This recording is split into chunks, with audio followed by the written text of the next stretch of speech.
Operasi di zona neraka TNI berhasil melemahkan 3 zona merah Papua yang menjadi basis bergerakan OPM. Total 25 serdadu OPM tumbang, 3 diantaranya merupakan komandan operasi, lalu ada 5 tokoh OPM, 2 diantaranya komandan batalion DKI memilih menyerah. Adapun operasi TNI di Puncak Jaya, 8 anggota OPM ditembak mati pada tanggal 14 Agustus lalu, sementara pada tanggal 15 Oktober lalu, 14 anggota OPM ditembak dan markas dikuasai di Soanggama. Jauh sebelumnya pada tanggal 13 Juni tahun 2025, 2 anggota OPM di Yahukimo ditembak mati pasukan gabungan Habema. Baru-baru ini pasukan gabungan Satgas Damai Cartens menembak mati Komandan Operasi Semut Sobolim pada tanggal 5 November tahun 2025.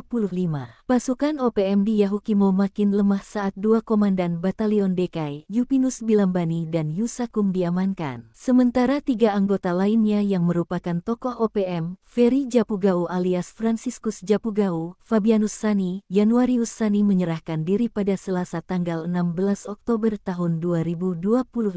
Kelimanya kemudian berikrar setia ke NKRI dan menarik puluhan anggota dan mantan anggota OPM untuk kembali. Pihak OPM melalui jubir Sebi Sambom menyatakan geram dengan klaim TNI terkait 5 tokoh OPM. Menurut mereka kelima tokoh OPM itu panik dan tidak mempengaruhi pasukannya. Keberhasilan tersebut merupakan hasil kerja bersama antara pemerintah pusat, daerah, aparat keamanan, dan tokoh adat, kata Bupati Intan Jaya, Aner Maisini, dalam keterangannya, Selasa tanggal 16 Desember tahun 2025.